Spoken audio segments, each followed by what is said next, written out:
In the beginning of this course, the very first thing you learned were complex numbers. These were numbers of the form x plus iy, where x and y are real. So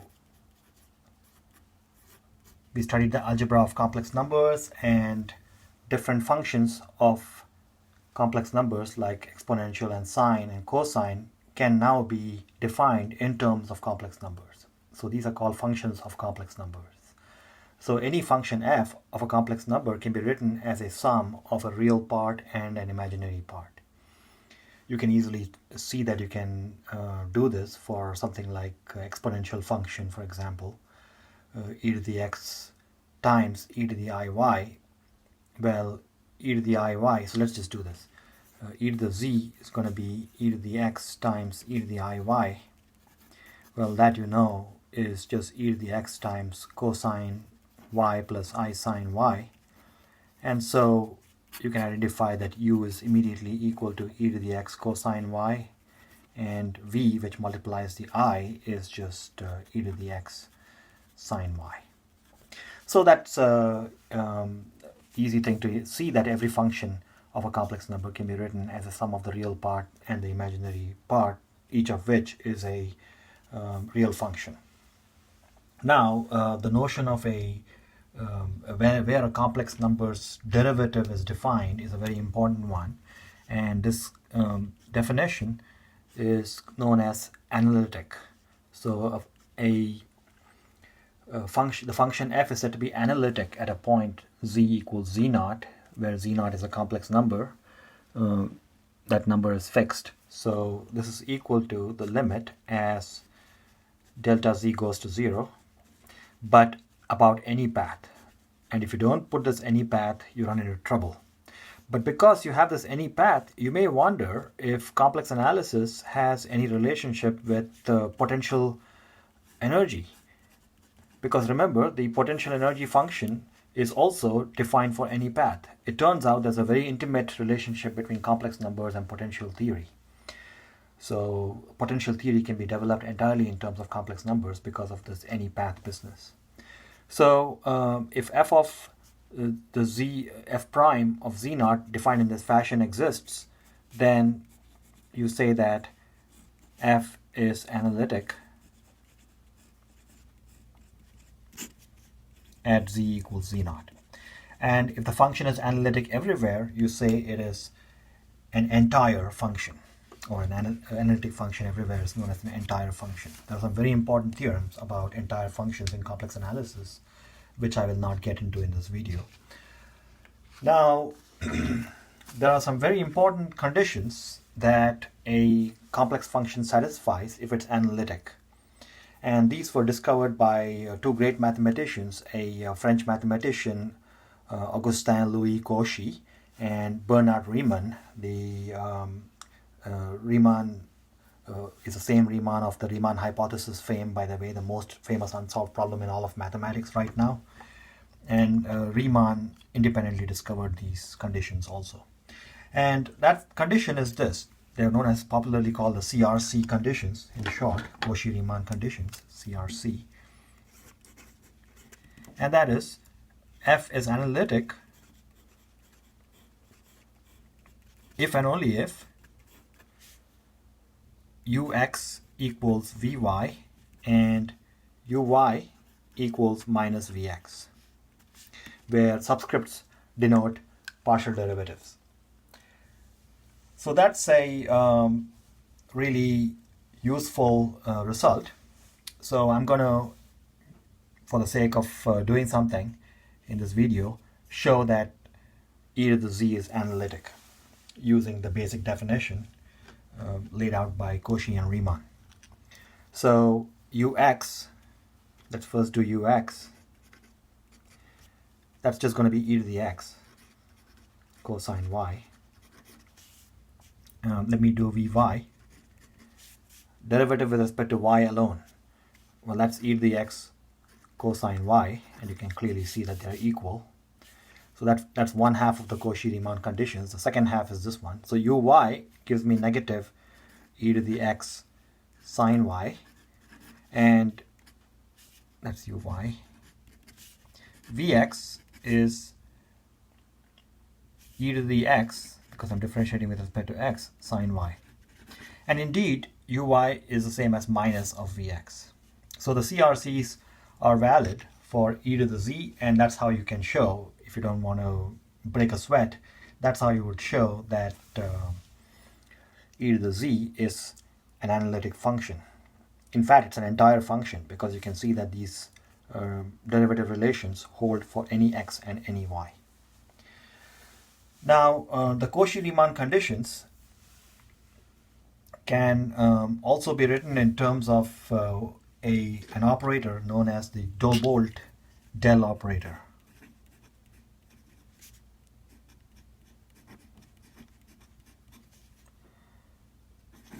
Dobolt del and the Dolbeau del bar operators are equivalent ways of writing the Cauchy-Riemann conditions.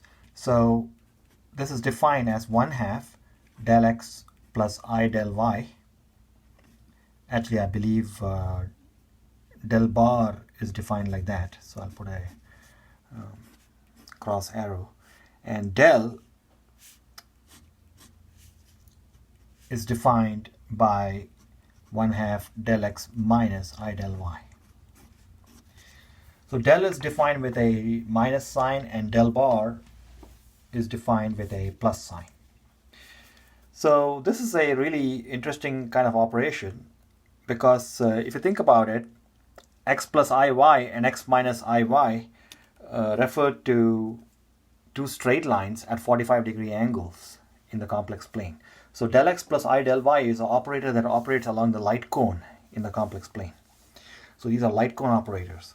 Well, be that as it may, you can show that there's a definition of holomorphic function. A complex function is said to be holomorphic if the following condition is satisfied: if del bar f is equal to 0. Holomorphicity is very easy to establish.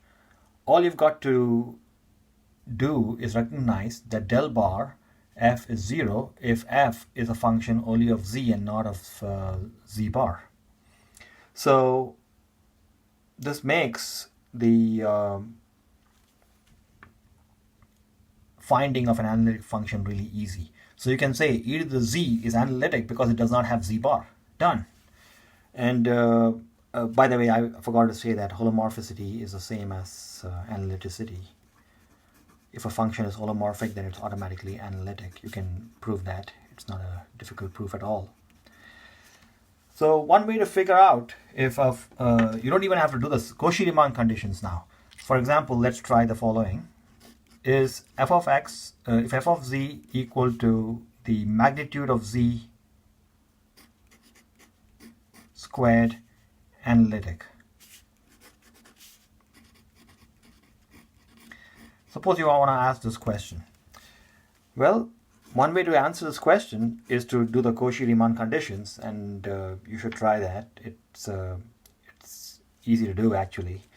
But the another way of doing it is through sheer trickery. You write z, absolute value of z squared, as z star z or z bar z, if you like. And then you notice that del bar z bar z is not 0.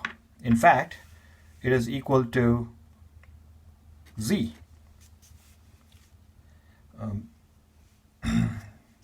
By the way, you can show that del bar, this operation, is the same as del by del z bar, and this is the same as del by del z. So you can actually show that the function is not holomorphic, like that. All right, now I want to just talk a little bit about the notion of what happens when a complex number is not analytic. What happens to it then? In that case, the complex function that's not analytic is said to have a regular or singular points where it fails to be analytic. So failure of analyticity is a very important aspect of complex analysis. it turns out that the most interesting things are the ones that fail to be analytic at certain points, and that's what leads to the incredible utility of complex analysis in solving things like contour integrals.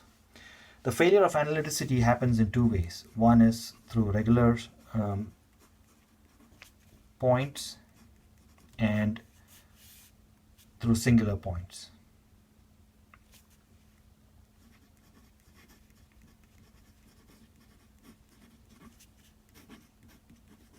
Regular points are points where the complex number is analytic, so those are not the interesting ones, but singular points are where it fails to be analytic. So such points are known as singular points of the complex number. Again, of the singularities, there are two types. One is called the isolated singularity, and the other is called an essential singularity, or singularity that's not isolated. So if you have an isolated singularity, then you can show that the complex number can be written in terms of an infinite series expansion. So this is similar to our series expansion in solving differential equations. You have an z minus z naught. Let's say z naught is the point where we're interested in. And then you're going to get n equals 1 to infinity of bn z minus z naught to the power n. So the complex number starts having a expansion that's got powers of n in the denominator. So this can be thought of as the analog or the spiritual analog of the singular series method in doing ordinary differential equations. The regular series approach only had positive exponents, but because of this x to the power sigma in front of the singular series expansion, you had terms like this. So this could be thought of as the direct ancestor of that method. Now this part is the boring part, is called the non-principal part. Non-principal really means it's not important. And this part, where all the bad stuff happens, is called the principal part. It's the principal part that features in all the integral computations. Now Cauchy proved that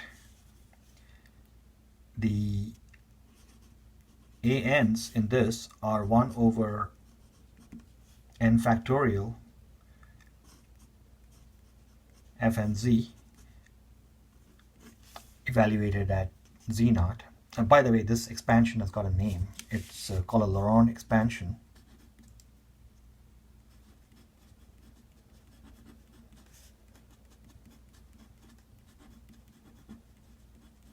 And every complex function has a Laurent expansion.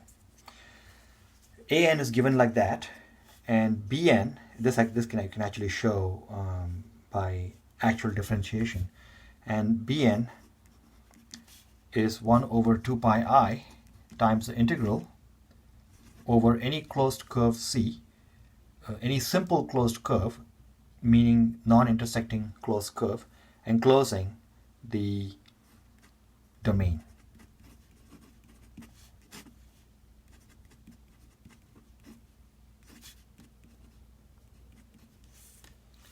And the proofs of these are found in any book on complex analysis. I recommend highly the book by Churchill and Brown.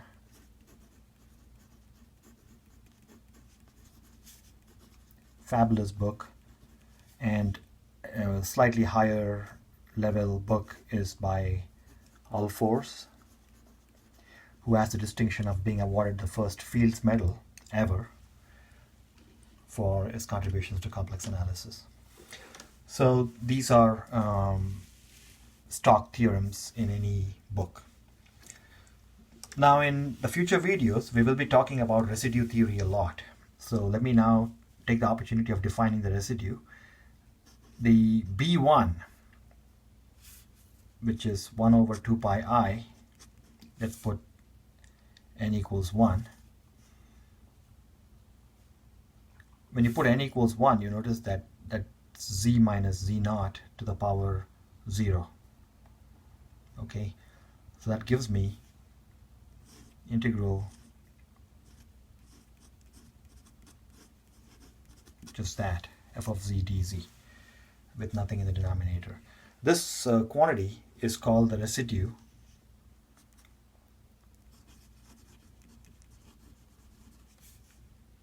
of the function at z naught. And it will play a very important part in the development of this theory. In future videos, we'll look at that.